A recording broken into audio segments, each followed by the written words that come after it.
Bem-vindas ao Mulheres de Growth, o bate-papo honesto sobre o caminho para o sucesso como ele realmente é. Eu sou Thais Sterenberg, sou criadora do Autogrowth e cofundadora do Mulheres de Growth. Eu sou a Duda Pascoal, Growth Manager e também cofundadora do Mulheres de Growth. E hoje a gente está aqui, gente, com uma convidada super especial, Samila Faria. Ela é fundadora, CEO e CDO da Farmi. Vamos lá descobrir o que é o papel de CDO. Mila, bem-vinda. Conta um pouquinho de você pra gente. Obrigada, estou muito feliz de estar aqui. Acompanho, já escutei alguns dos episódios que vocês fizeram na última temporada. E, enfim, Duda, Thaís, estou muito feliz de estar aqui. CGO, né? O Chief Growth Officer, que nada mais é do que a pessoa que toca o crescimento do negócio, né? Que toca as alavancas de crescimento da startup ou do negócio que está inserido.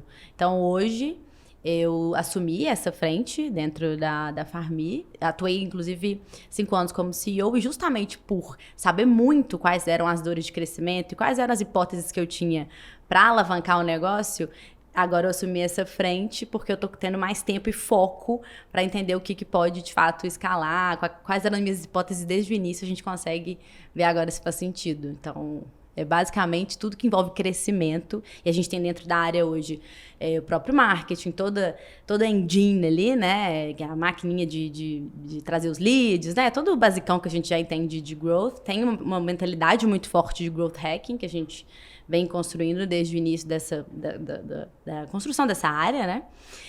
Tem marketing, tem comunicação, tem PR. Então, tudo que está envolvendo da porta para fora do negócio está dentro de growth hoje comigo. Mas você não é marqueteira, né? Você é farmacêutica e empreendedora desde sempre. Eu queria muito saber a sua história. Bom, a gente já se conhece, né? Há mais tempo, mas eu quero que você conte a sua história, assim, de empreendedora tão cedo e com tantos desafios. Sim. De fato, tem uma formação bem técnica, né? Farmácia, e é uma graduação que te coloca muito ou para o meio acadêmico, ou para concurso público, ou para o mercado mesmo, mas definitivamente não para empreender, né? É bem raro, assim, algum momento ali da universidade te fomentar, né, o empreendedorismo. Mas voltando um pouco na minha história, de fato, eu sempre empreendi. Estava até lembrando esses dias que eu já fui representante de vendas da Mary Kay, já vendi bala na escola de palha italiana, mas já vendi também Max Colar. Não sei se vocês lembram desse hype do Max Colar. Enfim, sempre dei meu jeito. Já panfletei muito no sinal, já fui muito hostess de evento, né, casamento, formatura. Minha família tem poucos recursos, então assim, tive que dar meu jeito ali, como muitos brasileiros, né? E aí eu fui fazer farmácia. Eu era a típica pré-vestibulanda, até falei na newsletter da Thaís, né, que na hora de fazer a inscrição eu tava em dúvida entre publicidade e medicina, assim, aquela que, né, quer abraçar o mundo. E aí eu fui fazer farmácia muito por essa questão de trazer muitas explicações do que eu tinha, assim, em relação à fisiologia, funcionamento do corpo humano, junto com uma parte mais técnica de elaboração de fármacos, né, mecanismo de ação, de medicamentos, enfim. Então, foi uma graduação muito interessante. As disciplinas são muito interessantes, elas unem muito do analítico com a parte mais de biológicas, né?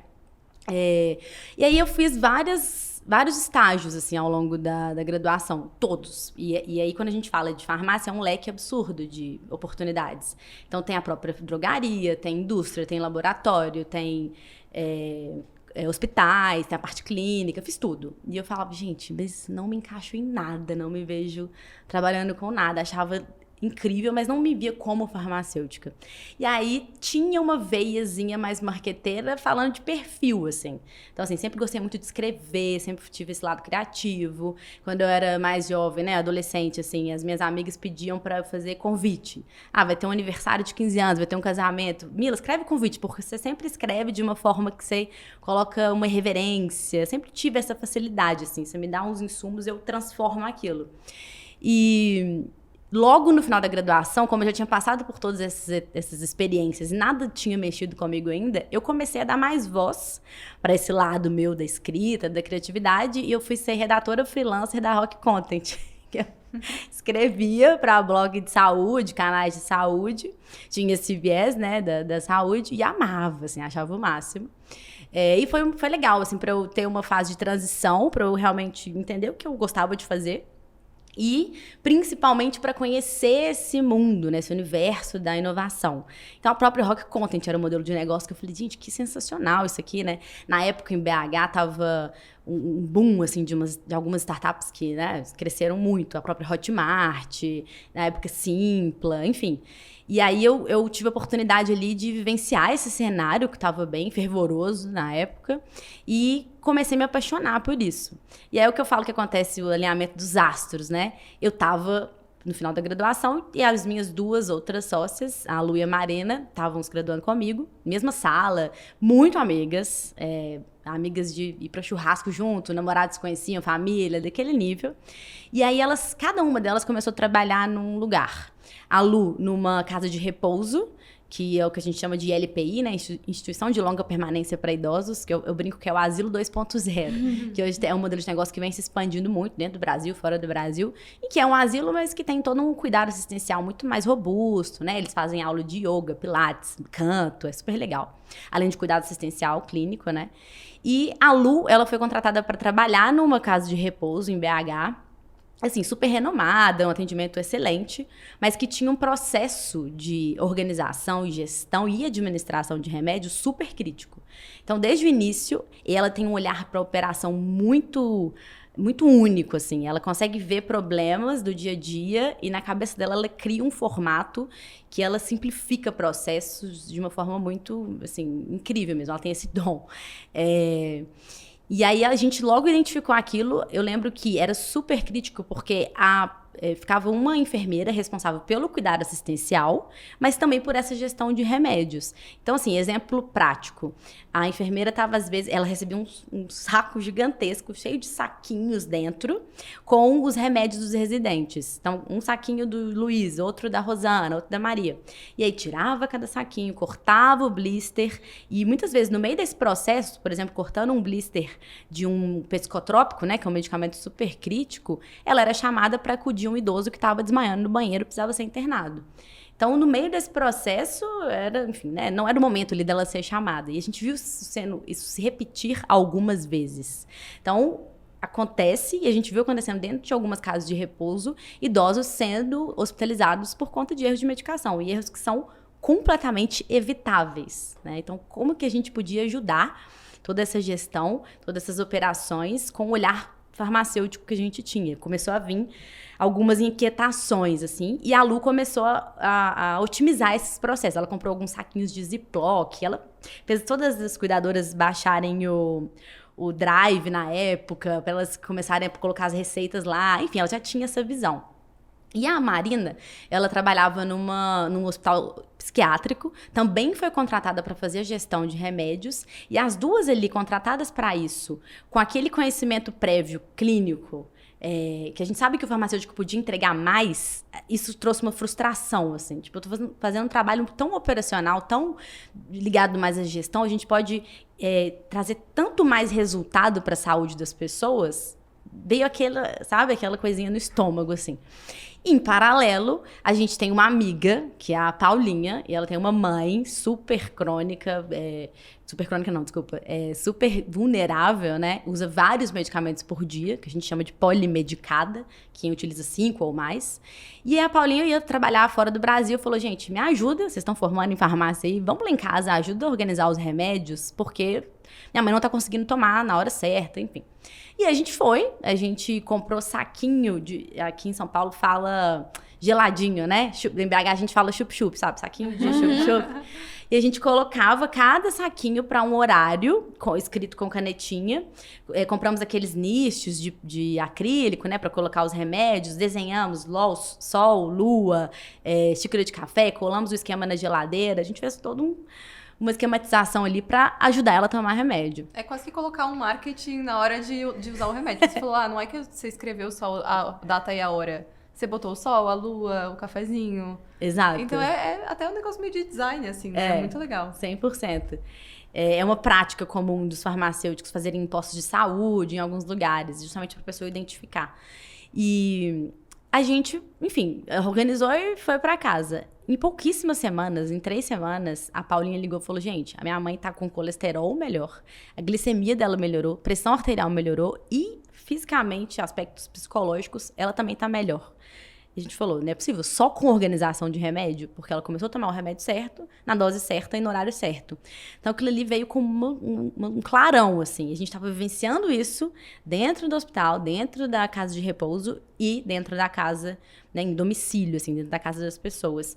E a gente começou, então, a validar várias soluções. A Farmi nasceu de uma ideia de criar um consultório farmacêutico digital, que a gente logo pivotou, mas a gente começou a fazer muita pesquisa, muita entrevista e conversar com quem tomava remédio, com quem era familiar de quem tomava remédio, com os profissionais de saúde, e aí sim as coisas foram fazendo sentido e a gente encontrou um modelo de negócio que foi uma grande inspiração, que é a PillPack, já roda nos Estados Unidos e em outros países da Europa, que nada mais é do que uma caixa que já contém os medicamentos organizados por hora e data, tem um rolo interno, e eles vêm em ordem cronológica. Então, a pessoa destaca o sachê.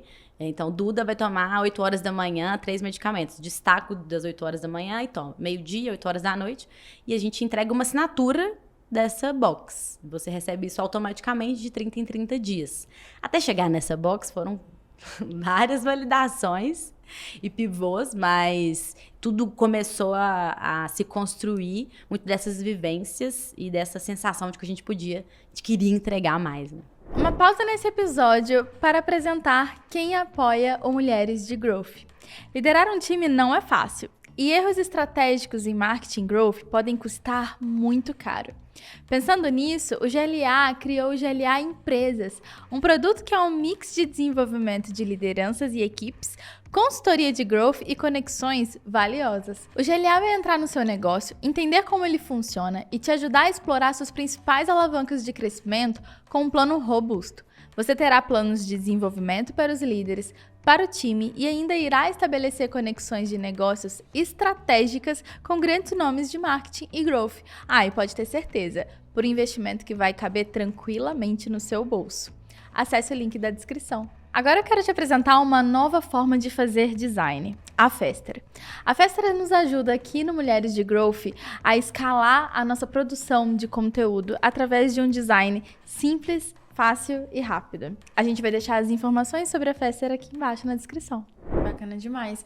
Eu vejo que vários empreendedores contam que teve um clique, teve um dia que ele olhou e falou assim, nossa, é isso que eu tenho que fazer, ou é esse modelo de negócio que eu preciso investir. Você teve esse clique ou foi na jornada, igual você foi contando? Teve um dia, alguma coisa que bateu ou não?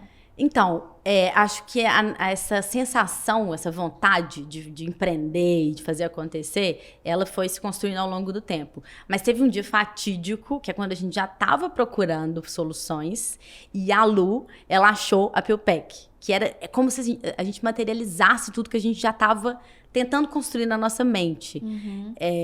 Então, eu lembro que ela me ligou, e as duas estavam de vídeo, assim, com o olho cheio d'água, de emoção, sabe? Tipo, é um dia inesquecível, porque a gente viu que aquilo ali materializava tudo que a gente queria entregar para o consumidor final, que era facilidade, praticidade. Então, assim, teve esse dia que foi uma virada de chave, e desde então, a gente se propôs, né, se comprometeu a trazer esse modelo de negócio para o Brasil, nos moldes que a vigilância, que a Anvisa permite. Uhum. Mas, assim, foi um dia que eu diria que foi uma virada de chave. Legal.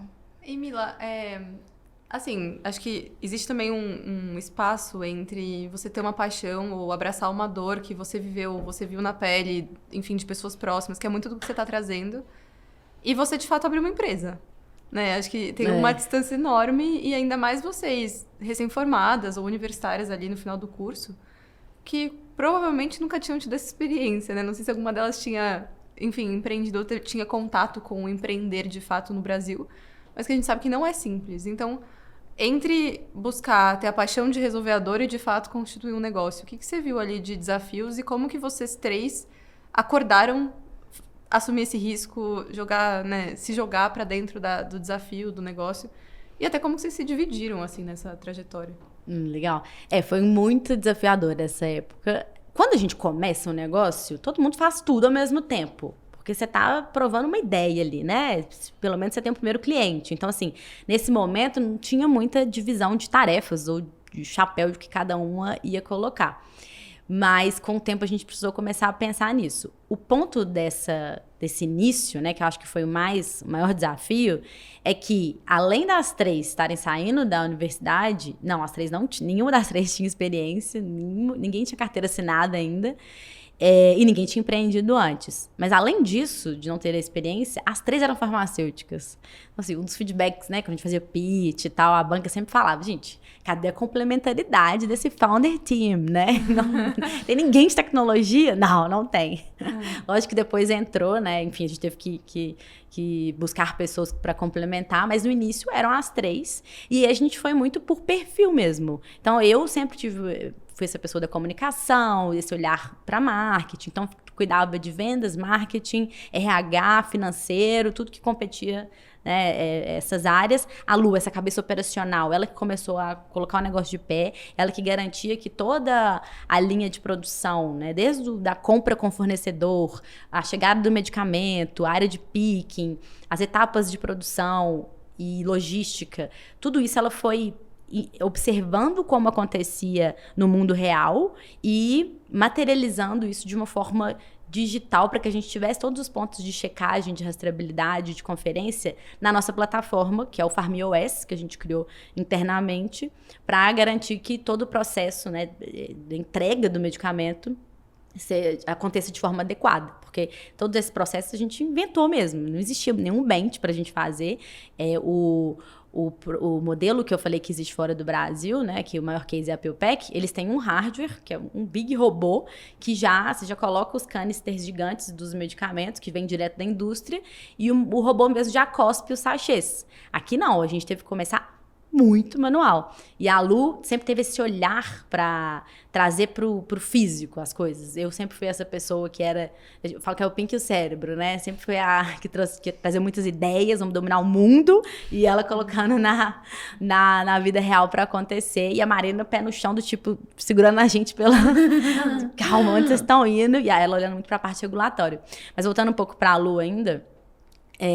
eu lembro que a primeira box que a gente fez, antes disso, na verdade, quando a gente começou as entrevistas, ela desenhou. Ela falou, tá bom, a gente não tem a caixa, a gente não dá pra gente importar essa box da PillPack e não dá tempo da gente fazer, né, uma caixa aqui agora com sachês. Deixa eu desenhar. Ela desenhou uma caixa e uma mão pegando um sachê.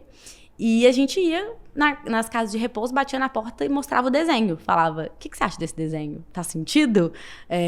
Te ajuda no seu dia a dia? E tinha gente que falava, nossa, incrível, eu pago muito dinheiro por isso aí. Tinha gente que falava, legal, mas não dá pra fazer isso não, menina. O que é isso? Isso é coisa de outro mundo. Enfim, tudo para contar aqui, foi a partir de um desenho. E aí a segunda, ela pegou um molde do Google, um papel A3, a gente imprimiu aquele molde, a gente colocava o molde no A3, passava o lápis, vincava, cortava, colocava 1 quilo de cola de durex para ela ficar firme, e aí a gente também levava isso, né, talvez o primeiro MVP, de fato, né.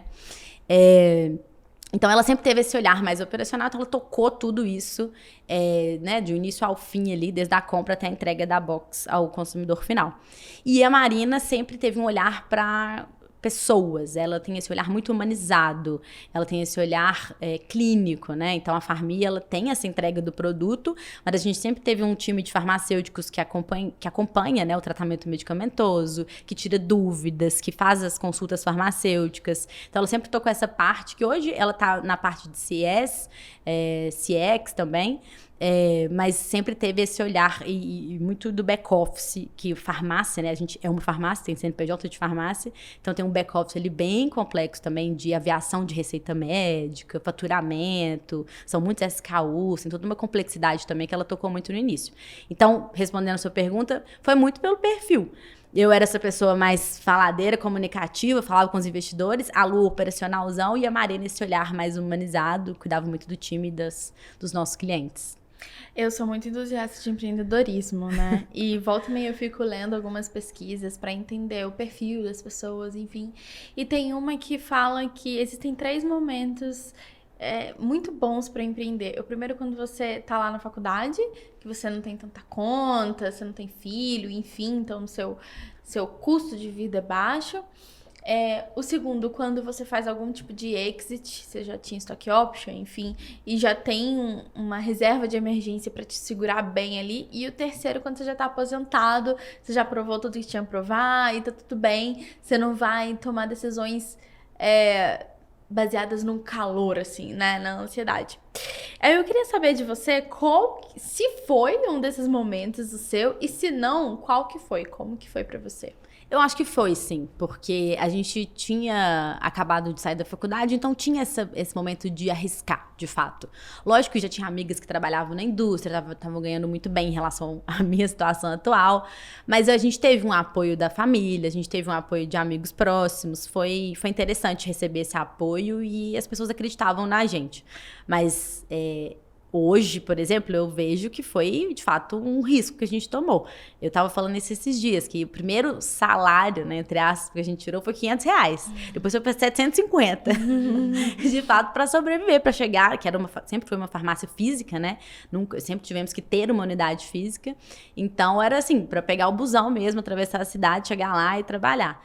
Então, hoje, né, não vejo fazendo dessa forma, talvez de outra, mas eu acho que o momento propiciou esse risco maior, assim, sendo que a gente não tinha capital, né, para investir. A Farmela nasceu do investimento de R$750 de cada uma. Eu peguei emprestado da minha avó. Que foi seu primeiro salário também. Eu lembro que eu peguei emprestado da minha avó e tem pouco tempo que eu devolvi para ela, óbvio, com muitos juros, né? Falei, investiu e tá voltando para você, mas... foi bem assim.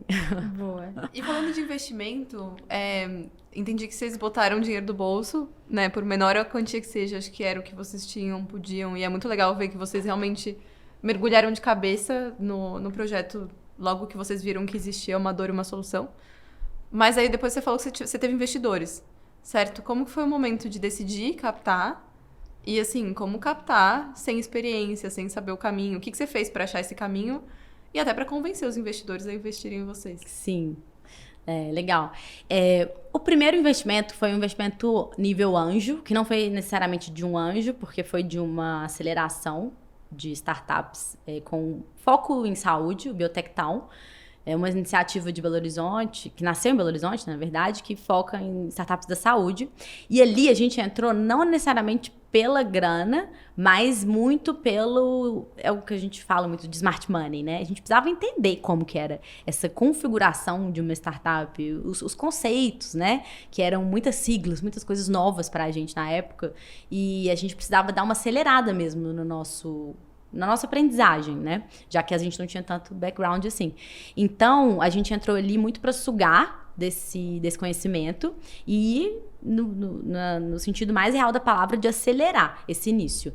Aí foi muito interessante porque foi aí que a gente estabeleceu uma governança mais certa, a gente viu de fato qual chapéu cada um ia vestir, a gente entendeu como que a gente fazia fluxo de caixa, como que a gente, né, que era um EBITDA, que eram essas coisas que hoje a gente vê como muito simples, mas na época eram conceitos muito novos pra gente e muito importantes quando você está fundando uma empresa, né? Então foi excelente pra gente dar essa acelerada. E ali a gente foi validando muita coisa também, de construção do funil de vendas, coisas bem iniciais que a turma ajudou. E aí o Biotech Town, ele deu muita visibilidade para a Farmi. Então, logo no final ali, a gente teve uma aceleração de 1 ano, em que a gente ganhou como melhor startup, porque a gente é muito obcecada com execução.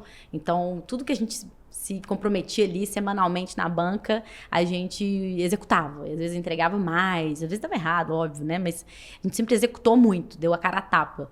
E a gente ganhou como melhor startup do BET, e isso deu uma visibilidade. E até hoje, né? Não são muitas startups que empreendem em health.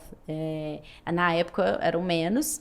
Então, a gente estava sendo conhecido ali, porque a gente, além de empreender em saúde, a gente estava lidando com um modelo recorrente, um modelo que foca na terceira idade, B2C, tem toda essa questão farma, né? Do varejo farma, que são pontos, assim, que os investidores, eles... alguns, né, têm uma atratividade maior para essas frentes. Então, muitos vieram falar comigo, muitos fundos já vieram falar comigo, não tive que procurar muita gente. Logo no final dessa aceleração do Biotectal, eu entendi que era um negócio operacional. Então, teve uma chavinha que virou ali. A gente já faturava, a gente já se pagava, mas por conta de todo o modelo, que é uma startup, mas não é uma startup 100% digital. Tem todas essas questões que exigem time, tem que ter um gerente de loja, tem que ter uma unidade física, eu tenho que ter logística. Eu entendi que realmente para crescer rápido eu precisava de injetar uma grana, senão o negócio não ia ter a velocidade que a gente precisava. Então, eu comecei a abrir mais o olhar para isso. Conversei com muitos fundos, alguns eu tive um match, poucos, mas a maioria não fazia tanto sentido. Mas aí as coisas começaram a apertar, né? Tá na hora da gente começar a de fato, enfim, pelo menos começar a se aproximar de fundos que fazem sentido para a Pharmi, assinar MOU e ir para o investimento. E aí, na época, eu lembro que eu conversei com uma das pessoas que estavam no time da DNA Capital, que é um fundo que investe muito em saúde, e eles são investidores da Vivio, que é quem investiu na Pharmi, no final das contas. Então, a DNA ela tem um braço Private Equity, um braço Venture Capital, e no braço Private Equity eles tinham investido já na Vivio. E a Vivio é uma grande empresa, uma grande companhia, a maior distribuidor de medicamentos a nível Brasil. Eles distribuem para hospitais e clínicas. Mas a Vivio e a DNA estavam inseridos num ecossistema muito próspero de saúde. Então, tem toda a cadeia da rede ímpar de hospitais, tem toda a cadeia do DASA. Para mim, né, para nós fundadoras, era assim, o mundo da Disney. Eu brinco com um dos agentes, né, uma das pessoas que vieram falar com a gente para entender o negócio, que parecia que eu estava realmente sendo apresentada para o mundo da Disney, da área da saúde, em que a gente poderia ter muitas conexões e crescer o negócio, né, ter uma capilaridade ali, que é muito necessário quando a gente fala em health. A gente precisa se plugar em grandes instituições. Então, me brilhou muito os olhos, fez muito sentido. E a DNA que ia investir inicialmente, mas a gente falou, vamos já fazer esse investimento CVC, né, um Corporate Venture Capital. A Vivio investe diretamente na Pharmi, porque a Vivio já estava, como ela tem um modelo B2B, ela estava querendo ter essa frente B2C, já gerar valor, serviço para o consumidor final, e a gente tinha uma sinergia operacional absurda, né? A gente é uma farmácia, a gente quer dominar o mundo com as nossas Pharmi Boxes, e eles têm a maior distribuição do Brasil de medicamentos, do Oiapoque ao Chuí, de fato. Então, fez sentido. Então, a gente pulou uma etapa, digamos, dessa trajetória padrão de startups, porque a gente teve investimento anjo, já foi para um investimento seed/Series A ali, que entraram quase 30 milhões, e aí que a gente teve que acelerar mais ainda essa aprendizagem, as founders, estruturar o time, né, seniorizar as pessoas. Então, foi mais ou menos essa história, e aí entrou o primeiro investimento em 2020. Foi quando a gente acabou de sair ali da aceleração do Biotectal. E 2020 foi pandemia, né? Então, eu lembro que foi um ano bem, bem intenso, assim, bem difícil, porque eu estava negociando, e foi uma negociação, porque era, enfim, né, uma negociação que eu mesma estava aprendendo como conversar com os advogados, com o fundo, com a própria Vivio, e ao longo desse tempo, a gente já viu a oportunidade de vir para São Paulo, porque a pandemia estava estourando, as pessoas, né, estavam fazendo telemedicina, fazendo consulta médica em casa, porque elas iam sair de casa para comprar remédio. Deixa eu entregar isso na casa das pessoas, né, de forma organizada, etc. Então, a gente viu uma oportunidade, mas em paralelo eu estava negociando ainda, a grana não tinha entrado, então não tinha dinheiro para vir. E aí eu conversei com eles, falei, gente, libera um mútuo conversível aí, como se fosse um empréstimo, né, do investimento que já ia entrar, só pra gente ir para São Paulo comprar uma farmácia. Como era pandemia, não dava pra gente alugar um espaço e pedir um alvará para fiscalização, visitar, etc. A gente teve que procurar por farmácias que já estavam rodando com todas as licenças, para aí sim a gente só plugar a Pharmi ali e, enfim, tocar o jogo aqui fazendo as boxes. Então, foi literalmente a gente abriu o Google Maps e procurar farmácias nas regiões que eram interessantes pra gente em São Paulo. Eu lembro que uma vez eu sentei no estacionamento do Carrefour, ali perto da Paulista, e a Lu me mandava as farmácias pinadas no Maps, eu ia visitando a farmácia. E isso, tudo bem? Você tá vendendo a sua farmácia? Isso lá de BH, uma farmacêutica. E aí, de tanto visitar, no terceiro dia eu tava desistindo já, tava indo embora pra BH, tinha um buzzer marcado 10 horas da noite. E aí uma das gerentes me ligou, falou, nossa, sim, queremos vender a farmácia tá falindo, vem pra cá. E eu fui lá, a gente negociou, a gente comprou, né, com esse empréstimo. E em poucas semanas a gente já tava aqui fazendo obra e já entregando a farmácia. E aí, depois de um tempo, demorou ainda uns 3 meses de negociação pra gente, de fato, fechar o investimento. E aí entrou o investimento e a gente teve esse respiro aí durante alguns anos para ir crescendo o negócio. Legal demais. Bom, quando eu converso com o pessoal que está empreendendo, eles sempre falam da importância do primeiro funcionário.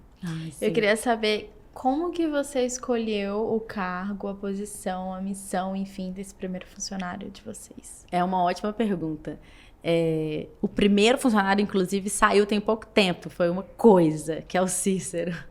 Ele entrou como estagiário e várias pessoas da Pharmee entraram como estagiários e foram se desenvolvendo ali dentro. Acho que é uma das coisas que eu mais me orgulho, assim, de realmente ter contribuído, né, com o desenvolvimento das pessoas. E tem algumas pessoas que, inclusive, têm esse viés mais técnico, por exemplo, muito farmacêutico, né, dentro do time. Tem a Bruna hoje, por exemplo, que está voando no time de produto. E ela faz muitas capacitações, a Gabriela também, enfim. Ver essa possibilidade que a gente tem dentro de uma startup das pessoas permearem diferentes áreas é muito legal, né? Uhum. Mas voltando ao primeiro contratado, o Cícero, a gente trouxe ele como estagiário, ele saiu agora como gerente da unidade de Belo Horizonte, cresceu muito também. E a gente fala com ele até hoje, cara, como que você acreditou nessas 3 loucas? E como a gente trazia muito estagiário, os pais deles ficavam muito preocupados. Tipo, menino, o que você tá fazendo com essas meninas aí? A gente tinha uma unidade que eu falo que é debaixo do viaduto lá em BH, porque é mesmo, tem um viaduto assim, ela é meio escondida, vai trabalhar e fazer seu primeiro estágio numa lojinha que tá debaixo do viaduto com essas 3 meninas aí, vocês nem sabem se vai dar certo, enfim. E muitas pessoas acreditaram, né, e o Cícero foi uma delas, e a gente viu muito essa vontade de contribuir de forma genuína.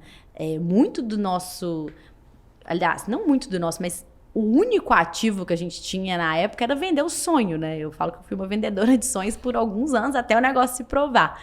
E ele acreditou no sonho, ele viu o propósito e aquele brilho no olho, ele é indiscutível, né? Você consegue perceber, assim, logo no início. Então, acho que foi isso que fez diferença para ele fazer parte do time. Legal. E quando a gente fala de primeira contratação, isso entra numa tomada de decisão de vocês, como fundadoras também. Porque não é simples a gente saber qual que é o momento, qual que é o escopo, qual é o nível que a pessoa tem que ter, qual que é o salário que a gente vai conseguir pagar e que a pessoa vai se atrair. E falando nisso, eu queria puxar, assim, te perguntar se você tem algum modelo mental que você usou para tomar boas decisões quando você não sabia tomar aquelas decisões, que eu acho que foram N decisões que você teve que tomar. Capta investimento ou não capta, vai para São Paulo ou não vai, compra uma farmácia ou não compra. Né? Tudo que você foi falando foi uma sequência de tomadas de decisão super desafiadoras, que pela falta de experiência prévia de empreendedorismo e de mercado de vocês, eu imagino que tenham sido super difíceis. Ou talvez não, ou foram muito intuitivas. Eu queria saber se você carrega alguns aprendizados de tomada de decisão que você pode compartilhar até para quem está passando por isso hoje. Sim. Eu não vou mentir que no início era muita intuição mesmo. Muito do achismo e do que eu sinto que pode dar certo, né? Do que a gente sentia, do que a gente tinha mesmo de uma visão ali de sensação do que poderia fazer sentido. Isso aconteceu durante um tempo. Obviamente, depois de alguns meses de empresa, a gente teve que ir amadurecendo, né? Toda essa visão e tomada de decisão. Mas até falando um pouco ainda de contratação, né? Uma das coisas que a gente mais errou foi justamente isso. Porque como a gente não tinha a experiência em qualquer empresa, a gente simplesmente nem sabia qual era a diferença de um júnior, de um pleno e de um sênior, sabe? A gente nunca tinha visto isso na prática. Então, como é que a gente ia contratar? A gente cansou de contratar algumas pessoas para a cadeira de gerência que não tinha nada a ver. E aí a gente foi aprendendo, né? E tomando criando assim, os escopos para que a gente conseguisse direcionar melhor para chegar no resultado final.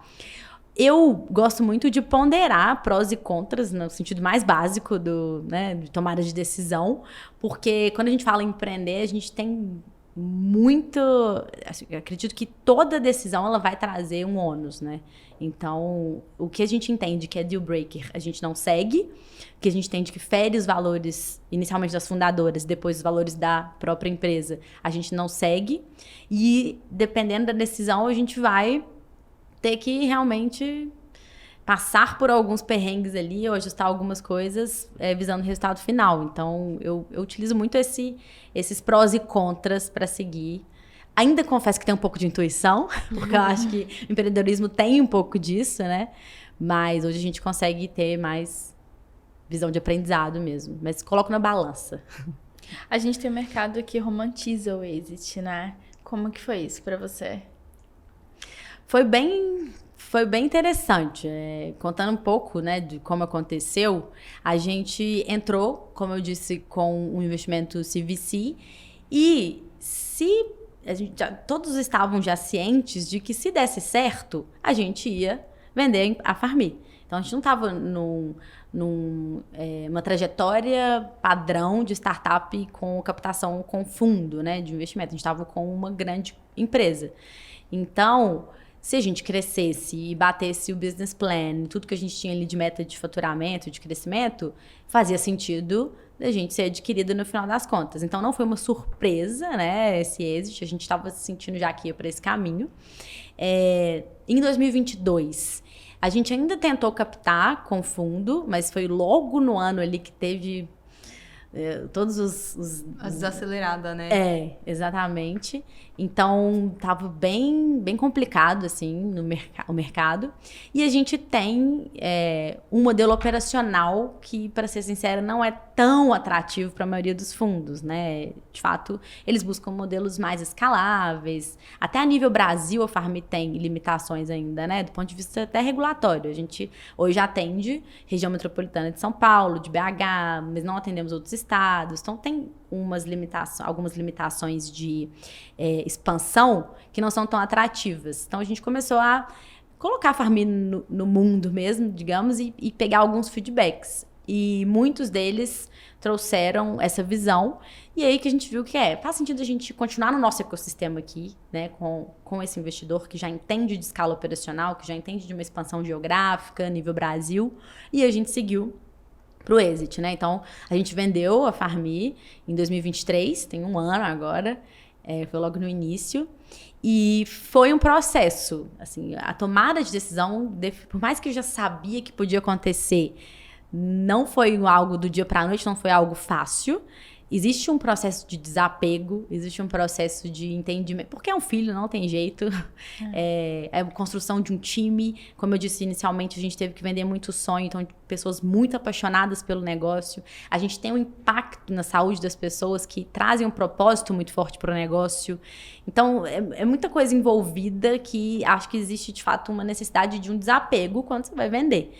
A gente continuou na operação, então, digamos que não foi um desapego 100%, né? Mas é um trabalho contínuo, sabe? Não diria que é a coisa mais fácil. Eu acredito que para o negócio foi a melhor decisão que a gente tomou. E como executivas, né, que agora somos executivas contratadas, é um aprendizado contínuo, porque, querendo ou não, óbvio, né, a autonomia não é a mesma, a liberdade de tomada de decisão não é a mesma, então a gente está numa fase de aprendizado agora, que é um desafio.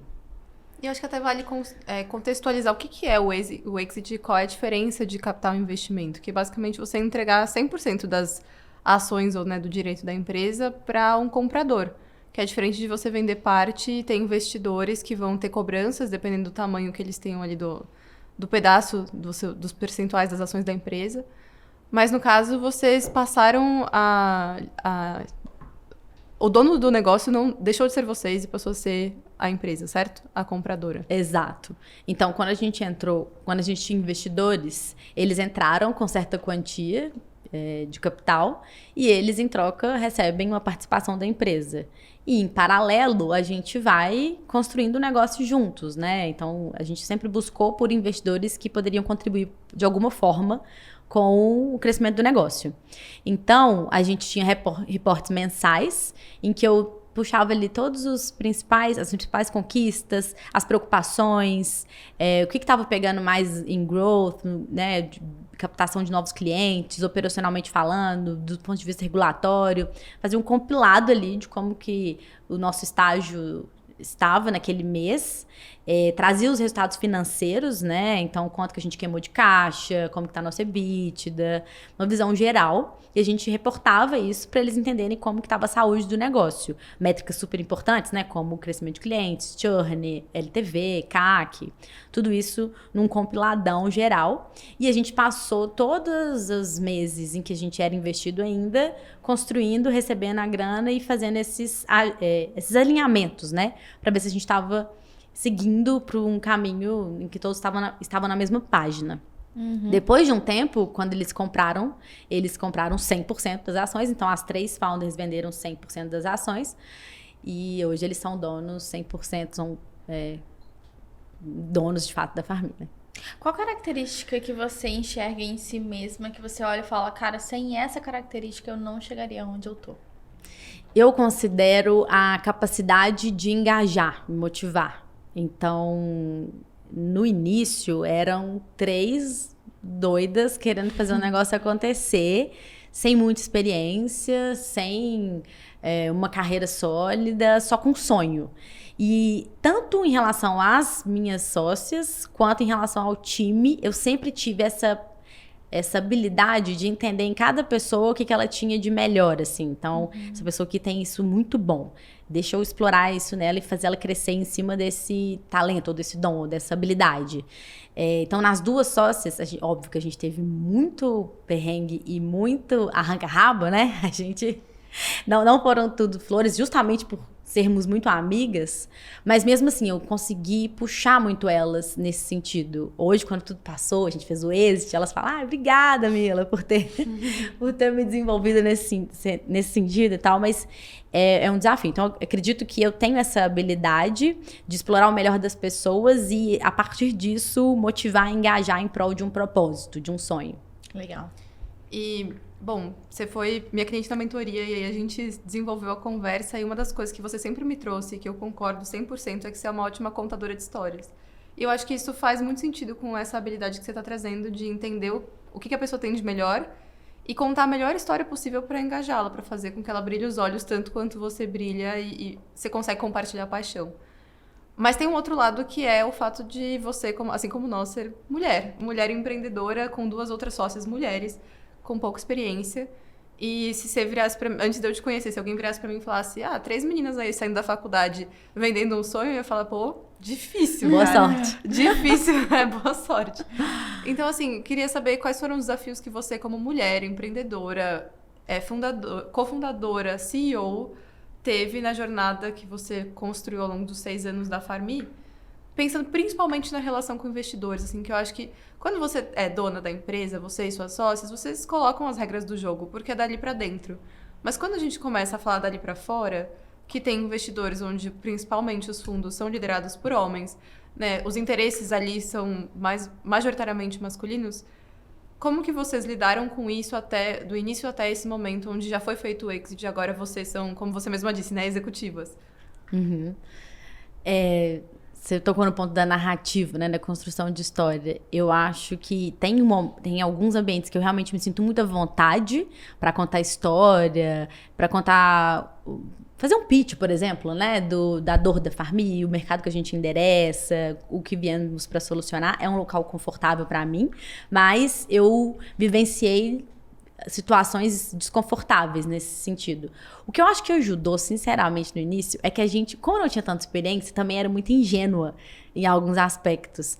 Então, algumas vezes aconteceram situações que eram um machismo claro, que eram situações que definitivamente, né, as pessoas que estavam envolvidas não precisavam falar daquela forma ou nos tratar de tal forma, mas a gente era tão ingênuo que a gente nem percebia. Hoje eu consigo olhar pra trás e falar, gente, como assim? Mas eu acho que até ajudou, sabe, na nossa história falando de uma forma bem, né, individual. Mas depois de um tempo, óbvio, que você vai entendendo. E eu lembro de uma das primeiras reuniões que a gente teve, que tava eu e a Lu numa sala. Devia ter mais uns 9 homens. E todos bem padrão, né? É um padrãozinho aí que a gente conhece. E foi bem difícil. Eu falei, gente, eu acho que tá rolando um machismo aqui. Mas era muito disso, da ingenuidade de não ter tanta experiência. Depois a gente foi amadurecendo e vendo e conseguindo identificar muito mais rápido e aí se posicionando, mas foi um processo. Eu passei por algumas situações em que eu escutei há algum tempo que existe uma máxima, né, de que as mulheres têm que falar aproximadamente 6 vezes para serem ouvidas em comparação com os homens. Isso é fato. Eu vivi isso na pele e, olha, eu sempre olho para um lado bom, eu acho que isso me ajudou a desenvolver, inclusive, aspectos de comunicação, de oratória, de posicionamento. Não que tenha que ser assim, né? Mas, de fato, isso acontece. Já participei de reunião, por exemplo, em que ficou muito claro e era uma discussão mais intensa, a gente estava falando sobre participação da empresa, a compra ou não de um concorrente, algo mais, né, um assunto mais complexo. E tinham alguns homens na mesa, eles eram a maioria, e eu lembro que a gente se exaltou, era uma conversa intensa. E claramente, quando eu me alterei, eu escutei coisas do tipo, Samila, calma, segura a onda, não se emociona, não deixa a emoção tomar conta. E nessa mesma reunião, um homem se alterou e isso é visto muito como uma técnica de ancoragem de negociação, né? É muito diferente de quando você tá ali, enfim, mais envolvida com o negócio e discutindo de uma forma mais calorosa, né? Então, ficou muito claro para mim em algumas situações, desde o início, assim, que a gente teve que construir a unidade do zero. A Lu, eu brinco que ela é a mestre de obras, então ela tinha que lidar com os pedreiros, com os trabalhadores, a galera não escutava ela, e aí ela tinha que chamar o pai dela para falar com o pessoal, mesma coisa que ela estava falando, desde esses aspectos mais de dia a dia, até sentar na mesa com investidores. De fato, existe a diferença.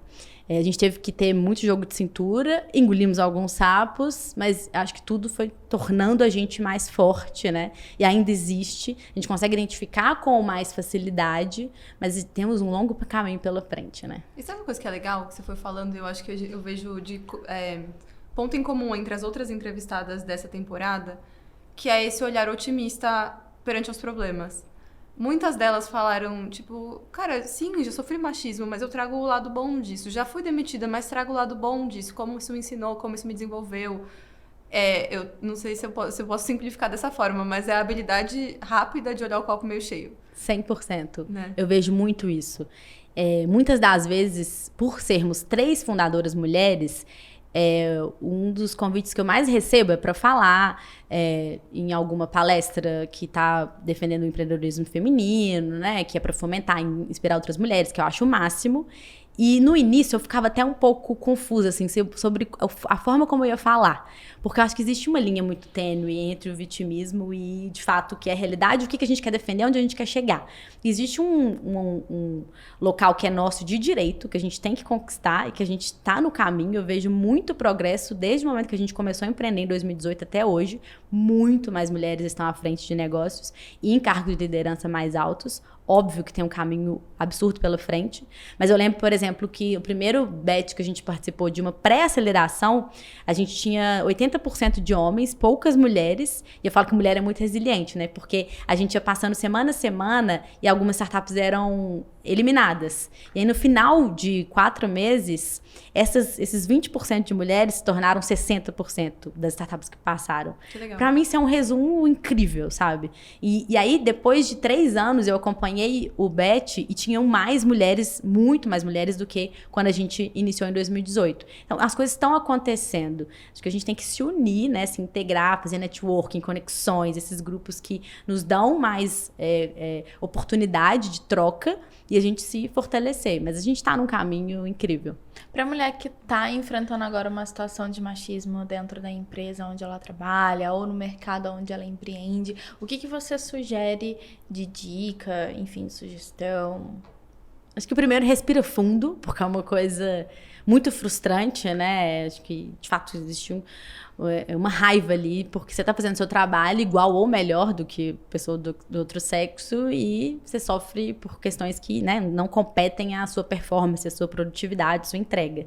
Então, tentar manter a cabeça fria mesmo, porque isso existe há séculos e não necessariamente isso vai mudar de um dia para a noite. Então, eu falaria primeiro pra gente centrar mesmo, sabe? Tentar respirar fundo, tentar olhar a situação de uma forma mais distante, entender que isso não vai ser a primeira nem a última vez, e tentar contornar, ter um jogo de cintura para não se expor tanto, inclusive, né? Eu acho que minha primeira dica seria essa, e aí sim agir de uma forma em que você se posiciona com clareza, em que você expõe seus pontos, traz os dados, resultados para refutar a sua ideia, ou, enfim, né, o que você estiver passando naquele momento. Mas eu acho que a gente precisa, de fato, agir com mais frieza, digamos, quando a gente está envolvida nessa situação. Perfeito. Falando de empreendedorismo, agora que tem mais ou menos uns 8 meses que eu estou empreendendo full time, então eu tenho conversado com muitas mulheres empreendedoras pra entender o que elas já passaram que eu não passei, né? Assim como quando eu virei executiva, eu comecei a achar executivas pra me ajudarem, agora que eu empreendo, eu tô achando empreendedoras pra me ajudarem. E um ponto que é comum e que eu sempre falo, gente, todo dia eu penso em desistir, todo dia eu falo, cara, que demais, que legal que as coisas estão acontecendo. E eu queria ouvir de você, assim, o que você entende que foi seu principal desafio e o que te fez não desistir? Porque eu acho que desistir é tão fácil, né? Você dá um passinho farmacêutica, você poderia ir para qualquer mercado na linha da saúde, você poderia encontrar uma vaga numa empresa legal, tipo, você sabe da sua competência, da sua qualidade. O que te fez não desistir? Ótimo ponto. Eu brinco, e muita gente fala isso, né, que é a montanha-russa. E é uma montanha-russa muito louca, de um dia você estar no nível mais baixo, você vai para o muito alto e você desce na parte da noite ali, você tá querendo morrer, né? Eu lembro que eu trocava muito disso com as meninas, assim. Quando acabava o dia, mais uma montanha-russa. Beleza, um leão foi hoje. E muitas vezes a gente acordava achando que o negócio não ia pra frente, que a gente ia ter que pivotar, que a gente ia falir, a gente teve que pegar empréstimo no banco algumas vezes. A gente falava, gente, esse negócio não vai dar certo, o que a gente tá fazendo aqui? E no mesmo dia a gente ia dormir assim, yes! Deus, obrigada por essa oportunidade de empreender, que incrível, somos fodas. Então, eu acho que o que eu respondi que está relacionado ao minha maior contribuição, que é essa questão de motivar, engajar, foi também o maior desafio. Porque como eu tinha essa responsa de estar vendendo sonho, tinha dias que eu tava mal, que nem eu tava acreditando no negócio, e eu tinha que continuar sendo a cara do negócio, vendendo sonho para as pessoas que estavam no time, vendendo essa vontade de fazer acontecer e de entregar. Então, eu me automotivar e manter essa motivação individual foi punk. Tanto que por muito tempo eu tive vários problemas de saúde, assim, definitivamente não é um mar de rosas, né? E eu lembro que durante 2 anos da minha vida eu fui internada de 3 em 3 meses. Então, acho que muito dessa carga, dessa responsabilidade, né? Eu já tive infecção renal, eu tive sepse, eu já tive que tirar a vesícula. Tudo sempre depois de situações muito críticas. Do próprio negócio ali, do crescimento. Então, meu corpo, ele sempre dava uma estourada, eu sempre passava mal, e não era assim, eu tô com uma gripe. Não, eu ia pro hospital. Então, eu acho que o corpo, ele dava ele mesmo trazia essa válvula de escape para liberar essa responsa que eu carregava. Com o tempo, eu fui entendendo que eu precisava manter algumas práticas e rituais para manter minha sanidade mental e continuar automotivada para, consequentemente, motivar o time. Então, prática de meditação, a própria escrita diária, atividade física, não posso ficar sem fazer. Então, foi o que me ensinou. Acho que minha grande contribuição também era o meu grande desafio para dar continuidade. Legal demais. Quando a gente fala sobre empreendedorismo feminino, o que você acha que as mulheres têm de diferencial que os homens não têm na hora de empreender?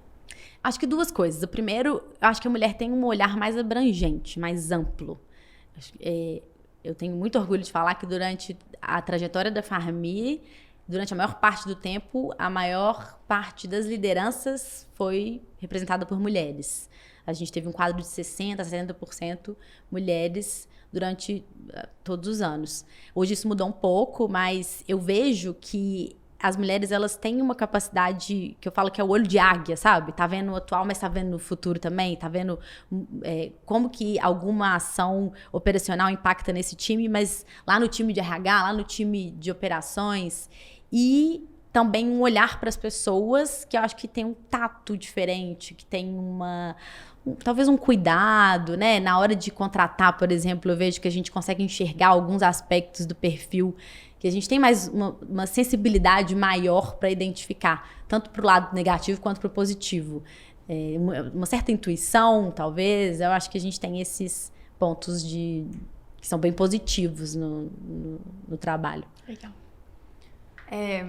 Eu queria falar agora da sua transição de farmacêutica para empreendedora, para executiva founder, para CDO, que é um papel que você ocupou, que por mais que você tenha sido o rosto da empresa e tenha criado o negócio, ainda assim é um papel super novo. E a gente até se conheceu porque você estava buscando entender mais sobre growth, já que você ia assumir uma posição super nova numa empresa que você mesma criou. E até olhando para isso, eu vejo que tem também um desafio de dor de crescimento, que a gente fala muito das empresas, mas é dor de crescimento nossa também, né? Do tipo, pô, eu fiz um projeto que eu tenho muito orgulho, mas agora tem coisas tão novas que eu tenho que fazer que parece estar empreendendo tudo de novo, aprendendo tudo de novo, e tem um grande desafio aí. Como foi essa transição e o que você fez para buscar conhecimento, estruturar um time forte? E até um parênteses aqui, como a gente já conversou muito nas trocas ali de mentoria e tudo, eu sei que você tem um time muito forte. Vocês conseguiram trazer pessoas de empresas do mercado super relevantes. Eu sei que vocês têm pessoas que já trabalharam no Quinto Andar, pessoas que já trabalharam em empresas muito legais. Então, querendo ou não, a Farmi é um polo de talentos, pelo que você conta, assim, pelo que você traz hoje. E isso é um resultado do seu trabalho, que teve todo esse desafio e transição, que com certeza trouxe muitos aprendizados também, né? Sim. Essa transição de farmacêutica para empreendedora, acho que foi mais fácil, porque era o que eu estava buscando. E eu sempre fui uma pessoa muito, muito curiosa, assim, extremamente. Não sou uma pessoa que aprofunda muito em tópicos e assuntos, mas sou uma pessoa que gosta e precisa saber de tudo, ou quase tudo. Saber tudo que está acontecendo, o que vai acontecer. Sou bem vanguarda nesse sentido. Desde, sei lá, eu que apresento as músicas novas para as minhas amigas, até questões mais relacionadas à tecnologia. Gosto de saber o que está acontecendo. Então, entrar no mundo de inovação foi muito gostoso, por essa curiosidade e vontade de aprender. A transição de CEO para CDO já foi mais complicada. Um desafio maior, assim, né? Tanto que, assim, sem demagogia, o próprio ego, né? Porque eu fundei, eu que tomava todas as decisões com autonomia e liberdade para tal, e eu passei a minha cadeira, e não passei a minha cadeira para uma das founders, né? Para quem fundou. Foi para uma pessoa nova, o Rafa, que inclusive tá tocando super bem hoje, mas era uma pessoa que eu também estava conhecendo, né? Então é aquele negócio, tá passando um filho para uma outra pessoa. Então eu tive que trabalhar muito a minha cabeça nesse sentido. Então tem uma parte do ego ali que ela precisou de muita terapia. Mas tem outra parte que foi muito rica e está sendo muito gostoso, porque como CEO, eu tinha que olhar para muitas coisas, desde lidar com os investidores, até questões mais burocráticas mesmo do negócio, né? Olhar para RH, DP, contratações, os reportes dos meus diretos. Que eu tinha muitas hipóteses do negócio, hipóteses de crescimento do negócio na minha cabeça, e eu não tinha tempo para executar ou para testar. Por mais que eu colocasse pessoas muito boas na linha de frente de marketing, de vendas, não era exatamente a forma como eu seguiria, por exemplo, sendo fundadora. Então, está sendo uma oportunidade. Tem muitas startups que colocam fundadores como nessa frente de growth, né? Independente do estágio da empresa, e dá muito certo porque a gente conhece muito das dores e a gente tem muitas hipóteses do que pode dar certo. E growth é esse grande laboratório de validação de hipóteses. Então tá sendo gostoso agora. Eu entender que aquela hipótese de crescimento, aquela alavanca que eu achava que super ia dar certo lá em 2019, tô colocando para rodar agora e assim, não. Está super enganada. Algumas coisas que eu nem botava muita fé, agora estão dando resultado. Esse mundo, esse universo de marketing é muito louco, porque ele muda de uma forma muito acelerada, mas o maior benefício que eu estou tirando dessa experiência é isso. Conhecer mais coisas e validar o que eu achava que poderia dar certo ou não. E você tem vontade de empreender de novo no futuro? Ah, sim. Eu acho que esse bichinho que pica uma vez é difícil, né? Você não empreender de novo. Tem algumas áreas que eu estudo, que eu me interesso, área de educação, venho estudando muito sobre experiências imersivas. AI tá aí para revolucionar tudo que a gente conhece, né? Então, tudo que tiver essa base, eu acho que vale a pena o nosso olhar. Então, sim. Acho que... Você preferiria empreender no mercado que você já tá hoje em dia? Então, não necessariamente abriria o leque, eu acho, porque saúde é punk. Eu acredito que a nossa experiência é muito robusta, porque além de ter um modelo de negócio que atua em health, a gente tem um modelo de negócio que é super regulado, né? Varejo farma, é produto físico. Então, assim, deu uma bagagem pra gente absurda pra empreender na área da saúde, com certeza.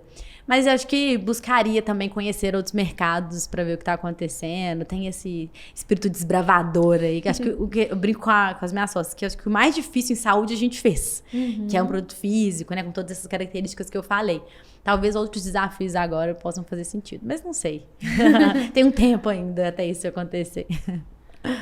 A gente fala muito sobre dinheiro aqui no podcast, até para buscar fugir do tabu. Porque a gente sabe que seja uma mulher que está buscando uma nova vaga ou uma promoção, é super desafiador a gente negociar salário, a gente falar o que a gente quer, a gente dar nome aos valores, né? E até a gente trocar mulheres entre si do tipo, pô, quanto você ganha? Será que eu tô ganhando bem ou será que eu tô, tipo, aceitando um salário péssimo porque eu tô com a autoestima baixa e porque é o emprego que eu arranjei? E a gente tem muito desafio para falar sobre isso. Eu queria saber, assim, até por ter empreendido tão cedo e diferente, por exemplo, do meu caminho, que já estava num cargo muito legal, já estava ganhando uma grana muito legal, e aí decidi, já com uma estrutura financeira montada, sair para empreender e fazer coisas novas, me testar em ambientes diferentes. No seu caso, você começou ali do zero, né? E pelo que você trouxe, você já tinha... Não é que sua família nasceu rica e você estava ali de herdeira para empreender tranquila. Então, como que é essa sua lida com o dinheiro, tanto no início, quando você tomou decisões que eram abrir mão de ganhar dinheiro, quanto hoje, que agora que você já fez um exit, que você já tem um cargo de executiva, você já tem um salário, imagino que muito bom. Como você enxerga essa relação? É interessante, porque não foi sempre uma relação muito simples ou uma relação muito benéfica. Como a gente, no início, tirava uma grana ali para sobreviver, nem tinha muito o que fazer. Tira essa grana, paga as contas e é isso. Depois de um tempo, de fato, a gente começou a evoluir o salário, né, o Prolabore, e como a gente morava em São Paulo, também não fazia muita diferença, assim, essa questão dos custos, porque o custo de vida em São Paulo é muito alto. Mas depois que a gente começou a chegar próximo do exit, que a gente de fato começou a receber bem e a grana entrou, né? Eu me vi numa transição ali que eu fiquei um tanto quanto desorganizada. Rolou esse momento, sabe? Eu acho que também existe uma sensação de que, nossa, trabalhei tanto, a gente suou tanto, agora eu quero ir pra Europa também, agora eu quero fazer um tanto de coisa. Mas, então assim, tive alguns meses ali em que ficou um tanto quanto desorganizado. E eu sou uma pessoa que o que eu não sei ou não manjo tanto, eu gosto de terceirizar ou pedir ajuda. Então eu busquei um assessor, ele me ajudou com uma visão de planejamento financeiro. E isso é engraçado, né? Porque com a Pharmy eu sempre fui muito organizada, e olhava muito pro caixa, acompanhava diariamente, enfim, mas quando a gente olha pro lado pessoal, às vezes a gente peca em algumas coisas, né? E teve uma fase, assim, um tanto quanto desorganizada, e aí eu trouxe esse assessor, ele me ajudou a pensar, né, criar um racional ali para fazer essa organização das finanças, e super me auxilia hoje. Hoje eu tenho muito mais noção do que eu quero fazer, de onde eu quero chegar, aloco uma grana para investimento todos os meses, e isso vem evoluindo cada vez mais. E também tenho uma pessoa que me ajuda para as burocracias do dia a dia, que eu sou essa pessoa que não é tão boa com burocracias. Então, é uma assistente virtual mesmo, perfeita, Elis, que me ajuda desde marcação de consultas, até questões de emissão de nota fiscal, que eu acho que, inclusive, em mim quebrou muito uma crença que a gente tem, que muitas das mulheres têm, de que a gente tem que dar conta de tudo, né? Eu ainda não tenho filhos, eu acho que tem mulheres que têm vidas muito mais complexas que a minha, mas eu acho que tem essa coisa enraizada de que a gente tem que fazer tudo bem, de uma forma incrível. Eu fui quebrando um pouco disso e acho que tem me ajudado muito, recorrer às pessoas para que minha vida seja mais produtiva mesmo. Ter uma rede de apoio, né? A gente falou muito sobre isso na primeira temporada. Na segunda, a primeira vez que aparece num papo, mas a gente falou muito. É bem importante mesmo. E até quebrar o paradigma de, pô, tem assistente, né? Tá bem, pra que você precisa de assistente? Acho que tem até um pré-julgamento. Ontem mesmo minha irmã fez aniversário e ela virou pra mim e falou assim, me dei de presente uma assistente. Eu falei, que bom, porque você tava ficando doida. Tipo assim, ela tem 2 filhos, uma empresa, impossível viver. E acho que a gente também tem que se dar esse espaço de não dar conta de tudo, assim. Porque a cobrança de dar conta da casa, da família, do trabalho, da carreira, e se destacar, e entregar, e né, exceder expectativas, porque é o que você trouxe. A gente tem que exceder expectativas para ser aceita muito mais do que os homens que precisam entregar o resultado, entregar a expectativa e o cara já é ótimo. Então, poxa, que legal que você tem uma assistente, assim, eu achei o máximo. E acho que vale a pena todo mundo refletir sobre colocar uma grana nisso. O que exatamente uma assistente faz, gente? O que a assistente faz? Vamos ver qual que é a descrição da vaga. Pois é uma assistente virtual. Ela não trabalha comigo full time, ela trabalha com vários clientes. A gente nem trabalha de uma forma física, inclusive, ela tá lá em Florianópolis. E ela faz todas essas burocrinhas do dia a dia que a gente vai postergando, sabe? Então, comprar uma passagem, que às vezes a gente sabe que tem que comprar uma passagem, compra em cima e paga mais caro. Marcar uma consulta médica, marcar exame médico. Emitir nota fiscal quando eu presto algum serviço. Agendar os pagamentos. Pedir reembolso no plano de saúde. Todas essas coisas da vida adulta que todos temos que fazer. Mas tem gente que tem facilidade e outras não. Então, ela ajuda nesse processo. Eu quero uma assistente, gente. Acho que a gente pode colocar aqui na descrição o contato dela. Olha, sim, e não é uma coisa que parece que, nossa, pra quem tem muita grana. Não, assim, super vale a pena o investimento, porque você paga as horas da pessoa. E ela faz isso muito rápido, porque ela tá acostumada. Então, assim, melhor investimento que eu fiz em 2023. Eu imagino. Tem uns 10 dias que eu vim aqui pro GLA, eu errei a data de um evento, eu cheguei aqui, tipo, com 24 horas de antecedência. Pois é. Enfim. Eu queria saber, pra mulher que quer empreender, o que você sugere? Como que você sugere começar? Procurar uma co-founder? Procurar um mercado primeiro? Estudar sobre empreendedorismo? Qual que é o primeiro passo que você acredita que essa mulher deve seguir? Primeiro passo, independente se é mulher ou homem, eu acho que é você entender se aquela dor ali que você vai solucionar é real. Porque eu vejo muitas startups num cenário mais early stage que tem um produto incrível, mas não resolve uma dor real. Então, identificou uma dor que é realmente latente, que atinge muitas pessoas ou muitas empresas, e você tem alguma ideia que pode solucionar essa dor, eu acho que esse é o ponto de partida. Mas falando das mulheres, independente de co-founder, ou de investidor, ou de estudar um mercado, o primeiro ponto que eu traria é essa visão de si mesma, assim, de entender o seu valor perante todas essas conexões que você vai ter. Por que eu falo isso? Estava num evento esses dias que tinha 3 mulheres que trabalhavam em 3 fundos de investimento diferentes, e elas trouxeram, e eram unânime entre elas, o tanto que elas escutam pitch todo dia, né? O dia inteiro, o trabalho deles é isso. E quando vem co-founders mulheres, elas, na média, elas inferiorizam o modelo de negócio 6 vezes menos do que os homens. Então, quando a gente fala de Tan San Som, por exemplo, o homem coloca isso nas alturas. Nossa, vamos dominar o mundo com muito otimismo, muita credibilidade, segurança. A mulher, ela até pode trazer dados até mais reais que os homens, a maioria das vezes é mais real, mas ela não tem tanto esse ímpeto de, enfim, o que o empreendedor tem que ter muito, né, de vender esse sonho. Muitas das vezes, quem tá ali na cadeira do investidor sabe que não vai chegar naquele valor, sabe que não vai dominar o mundo, mas precisa de ter esse brilho no olho e esse sonho, né, de fazer acontecer. Então, eu falaria muito pra gente fortalecer mesmo essa autoestima, essa autoconfiança, esse posicionamento para poder defender o sonho antes de tudo, sabe? Legal. Eu acho que vale a pena explicar o que é Tan San Som. Pra quem nunca empreendeu, e eu particularmente quando entrei na Fix de sócia, quinta funcionária, e aí depois virei, né, Depois de um tempo eu virei sócio, comecei a falar com o investidor, quando eu ouvi isso, eu falei, nossa, deixa eu procurar na internet aqui, que tipo, acho que eu do marketing que tenho que falar a resposta disso, eu não faço ideia nem do que é. Então acho que vale a pena contextualizar. Legal. Nada mais é do que a gente ter uma visão do tamanho de mercado. E dentro disso a gente fala do tamanho de mercado endereçável que a sua solução pode atingir. Então, a Farmi, por exemplo, a gente atende pessoas que são usuários de medicamentos. Hoje, no Brasil, mais da metade da população, 52% das pessoas tomam remédio todo dia. E dessas pessoas, tantas pessoas têm um plano de saúde, por exemplo, que são um perfil que é mais similar ao que a gente tem de cliente. E dessas pessoas que têm plano de saúde, pelo menos 25% são polimedicadas, utilizam 5 ou mais medicamentos por dia. No caso da Farmi, é um tamanho de mercado que é menor, por exemplo, do que uma solução que tem um potencial latam, que tem um potencial global. E é essa visão que é um dos primeiros pontos que a gente coloca no pitch para o investidor começar a ter noção de o quanto que esse negócio pode crescer. Então, é como se a gente evidenciasse ali o tamanho do mercado global, ou Latam, ou Brasil, e o tamanho do mercado endereçável, ou seja, a fatia que você, como startup, à medida que você vai se desenvolvendo, você pode abraçar, e obviamente o tanto que isso traz de volta de receita, de lucro e de crescimento. E aí, agora que é a pergunta, como é que você aprendeu isso tudo sendo farmacêutica? É uma ótima pergunta.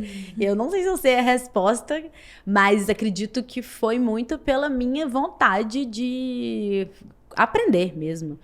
Confesso que tenho uma habilidade de aprender rápido, então sou uma pessoa que pega muitas informações e na minha cabeça eu consigo integrar elas e às vezes até transformar para alguns insights, algumas materializações na empresa, né, no mundo real. Mas muita curiosidade também. Então, nunca fui uma pessoa que me contentava assim, com o dia a dia do crescimento da Farmi ou a forma como o time estava crescendo. A Thais mesmo comentou, fui de CEO para CDO, falei, vamos fazer uma mentoria. O que é esse negócio de growth? Me conta mais sobre o que acontece na prática, apesar de ter assumido o desafio, depois eu fui correr atrás. Acho que é um pouco do resumo, assim. Lógico que a gente tem que sempre estar se desenvolvendo e tendo a confiança de que a gente vai dar conta, mas às vezes essa confiança não é 100% não. Tá bom, me dá aí, bate no peito e corre atrás depois. Acho que é muito disso. Quando entrou os milhões de reais na conta, por exemplo, a gente não sabia o que a gente ia fazer com aquela grana. Óbvio que tinha um business plan, sim, mas como que a gente vai fazer as contratações, como que eu vou fazer a adoção das plataformas e dos softwares e de todo o modelo, não sabia. Então, é muito desse ímpeto mesmo, acho, de executar e de ter curiosidade para fazer as coisas. Perfeito.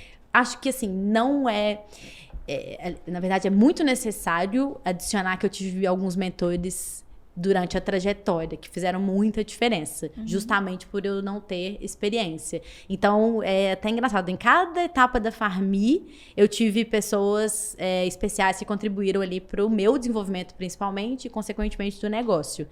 Então, nunca fui uma pessoa que tinha vários mentores ao mesmo tempo, mas eu escolhia cada um ao longo do tempo, e isso fez diferença. Sempre peguei muitos insights, sempre escutei deles, inclusive, que eu sou uma pessoa que consigo captar feedback, entender e executar.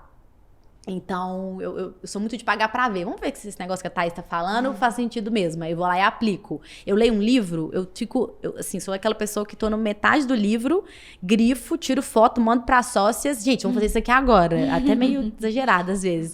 Mas preciso executar, ou pelo menos ter um teste disso na vida real, sabe? Então, tem disso muito forte. Legal. E a gente falou muito durante a mentoria também de construção de autoridade. E quando a gente fala de empreendedorismo, essa é uma pergunta extra, tá? Nem tava no roteiro, mas vou fazer mesmo assim. Não, 50% das perguntas que eu fiz não estavam no roteiro. Mas eu queria muito entender qual que foi a sua relação e quão intencional foi essa construção de autoridade, e até contextualizando o que eu enxergo como construção de autoridade, é você ser vista como referência pelo público-alvo que você precisa ou quer atingir para atingir seus objetivos. Não é necessariamente ser famosa, ser rica, ter audiência, mas é você usar a sua imagem, a forma como você se posiciona a seu favor para conseguir as coisas. E quando a gente fala de empreender, principalmente empreendedorismo feminino, Eu particularmente acredito que a autoridade é uma das alavancas que faz você chegar lá mais rápido ou conseguir contatos mais rápido. Não é o que vai resolver, porque você precisa ter uma dor, você precisa ter um bom produto, você precisa ter um time, você precisa ter capital. Tem muitas outras coisas, mas do ponto de vista da pessoa empreendedora, ainda mais de uma CEO para captar investimento, a autoridade pode ajudar nesse sentido, fazendo boas conexões, fazendo com que as pessoas parem para te ouvir. Primeira pergunta, você foi intencional na construção dessa autoridade? E se foi ou não foi, você acha que isso é importante em todas as etapas da jornada ou a gente pode deixar para pensar nisso depois? Boa. Não foi intencional, mas aconteceu. E hoje, se eu fosse empreender de novo, eu já começaria com essa intencionalidade desde o início, porque eu acho que acelera muita coisa e cria muitas conexões, como você falou. É muito importante. Mas o que eu vejo que ajudou, porque no final das contas, de fato, conseguir criar uma autoridade, foi escutando muito, principalmente o cliente. Antes de criar um CNPJ, eu sabia muito da dor que eu estava resolvendo. Então, quando eu sabia muito da dor, eu conversava de uma forma muito segura e tranquila e automaticamente me tornava um ponto de apoio, que seja de autoridade, tanto para o meu cliente, quanto para o investidor, quanto as pessoas do meu time. Eu sabia com quem eu estava lidando, né? Para que aquele negócio estava sendo construído? Para resolver uma dor de pessoas que tomam remédio, que passam pela dificuldade de ir na farmácia, que passam pela dificuldade de unir as receitas do médico, que tem essa dificuldade com os familiares. Eu sabia muito de tudo isso e a partir desse conhecimento assim, muito profundo da dor que eu estava resolvendo, eu tinha várias possibilidades de atuação. Então, isso automaticamente traz muita credibilidade. Quando eu tô falando com o time, vou contratar um talento, eu trago para ele tudo que a gente pode dominar em sentido de saúde e adesão ao tratamento no mercado do Brasil. Quando eu falo com o investidor, eu passo para ele a segurança de que é uma dor muito latente, que atinge milhares de pessoas e que se não der certa solução que eu tô colocando agora, a gente pivota e traz outra. Mas eu sei que é uma dor real. Então, até para mim mesma, né? Isso sempre me deu um norte e uma vontade de continuar todos os dias. Então, conhecer essa dor profundamente é o pontapé inicial. E é muito legal, porque você foi falando de diversas construções de autoridade diferentes, né? Uma para o time, outra para o investidor, outra para contatos, outra para o cliente.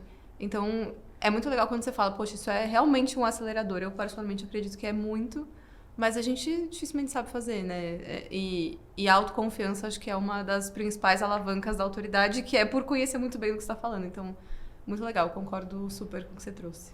Estamos chegando no final? Estamos chegando no final. A gente faz algumas perguntinhas no final para todas as entrevistadas. A primeira é: quais conteúdos você indica para quem está nos escutando? Pode ser livro, podcast, enfim. Lá, deixa eu ver. Eu vou tentar indicar 3 tipos diferentes de conteúdo.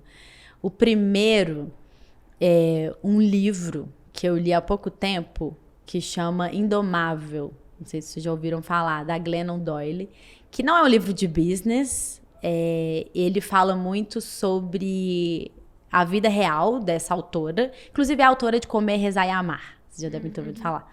E ela é uma mulher que...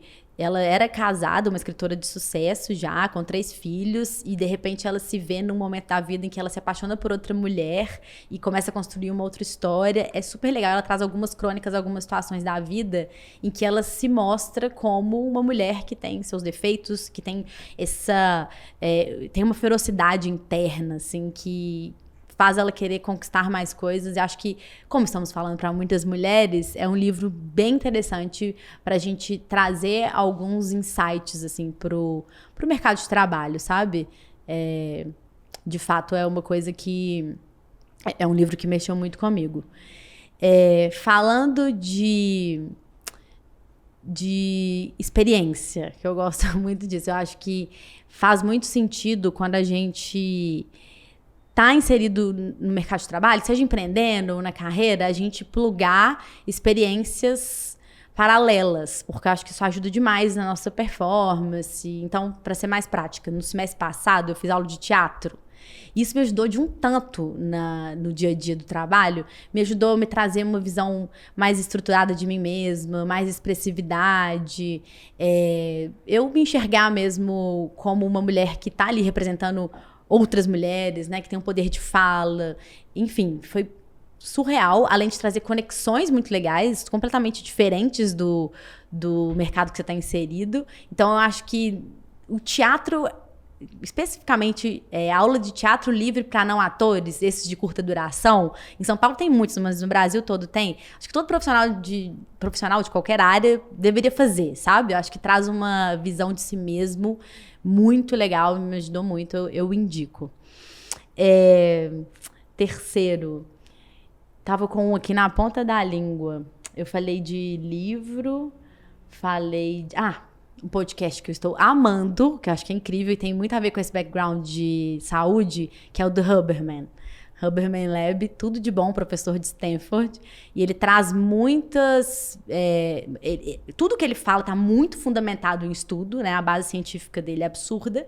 E ele foca muito nessa questão de produtividade, na questão da performance no trabalho, tanto que esses hábitos, né, de sono, alimentação, fala muito de dopamina, como que a gente faz autorregulação. É incrível o podcast, são longos podcasts, assim, de 2, 3 horas, mas ele traz pessoas muito legais para conversar, indico demais. Huberman é super legal. Eu até quero contar o meu episódio favorito do Huberman, dos poucos que eu ouvi, porque também não ouvi todos, mas tem um que é sobre Growth Mindset, que é justamente o conceito da Carol Dweck, que é uma das autoras que eu gosto muito de trazer nas mentorias, no meu conteúdo, e que ele explica, tipo, de uma forma super extensa e clara, com estudos, com comprovações, como você treina a sua mente para ter um mindset muito menos fixo e pautado em recompensa no imediato e muito mais de aprendizado com o progresso, com o processo.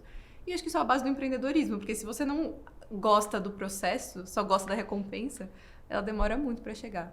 Né? Não é rápido que a gente empreende, do nada a gente vê que a empresa tá estourando. Demora. Inclusive, então, depois dela estourar, que você olha e fala, olha, ela estourou, você nem percebeu no momento. É isso aí. Muito bom. Mila, compartilha as suas redes sociais também, como que o público pode te encontrar. E uma terceira pergunta é como que a audiência pode ser útil para você? Te acionar, te encontrar, te mandar coisas, te perguntar, enfim. Fica à vontade. Legal. Rede social Mila, com 2 L's, Dornelas, com 2 L's, __. Mas, pô, só Mila Dornelas acha. Então, galera que manja de programa de indicação, Member Get Member, construção de plataformas de indicação robustas, eu quero muito bater um papo. A gente tem um modelo de recorrência e todo mundo que tiver essa experiência aí, enfim, quero muito falar e conhecer cases, sabe? De que deram certo, que deram errado também. E marketing de influência. Quero entender um pouco mais também do que está acontecendo. Podemos conversar, posso te ajudar então nisso vamos. Também. Boa. Mas outros modelos também de startups, pessoas que estão começando agora. Comecei a dar algumas mentorias, participar de alguns conselhos de startups mais de early stage. Então, estou super aberta para bater um papo, para eu ajudar da forma como eu puder. Depois de um tempo, a gente percebe que a gente pode, de fato, contribuir. Acho que é nosso dever contribuir, né? Depois que a gente passa por poucas e boas. Então, estou super aberta. Que legal. Então, a gente fecha aqui. Eu quero agradecer super a audiência. Quero convidar vocês que estão nos ouvindo, que estão nos assistindo, a seguir as redes sociais do Mulheres de Growth também. @Mulheres de Growth no Instagram, Mulheres de Growth no LinkedIn. E convidar vocês para me seguirem também, @Thaister no Instagram, LinkedIn Thais Sterenberg, e acessarem minha newsletter. Tem um artigo super especial, que é uma entrevista com a Mila, onde ela conta várias coisas que ela nem contou aqui, como, né, as coisas que motivaram ela a empreender, várias características que eu brinco que são os hacks de crescimento que as pessoas que eu admiro têm. Então, autogrowth.com.br, lá vocês podem encontrar todos os artigos. Chique. Bom, podem me adicionar no LinkedIn também. Maria Eduarda Pascoal. Por favor, não me chamem de Maria Eduarda, é Duda. Senão vou achar que é minha mãe brigando comigo. Pode me adicionar lá, fazer benchmark, bater papo, enfim. Meu Instagram é Duda Pascoal X, Pascoal com H. E eu vou deixar o processo seletivo aqui da nossa comunidade. Não sabemos se vamos conseguir responder todo mundo, mas vamos nos esforçar para responder todo mundo. O link vai estar aqui embaixo para participar da comunidade do Mulheres de Growth. E é isso, muito obrigada por assistir até aqui. Obrigada, Mila, obrigada por aceitar nosso convite. Obrigada, Thaís, Duda, tô muito feliz de estar aqui. Parabéns pela iniciativa, segunda versão aí dos episódios, tá super incrível. Tô muito feliz mesmo, lisonjeada de ter sido convidada, muito honrada, e que venham mais e muitas outras, muitos episódios e muitas outras Como fala? Eu esqueci. Temporadas. Temporadas, exato. Foi, isso aí. Obrigada. Tchau, gente.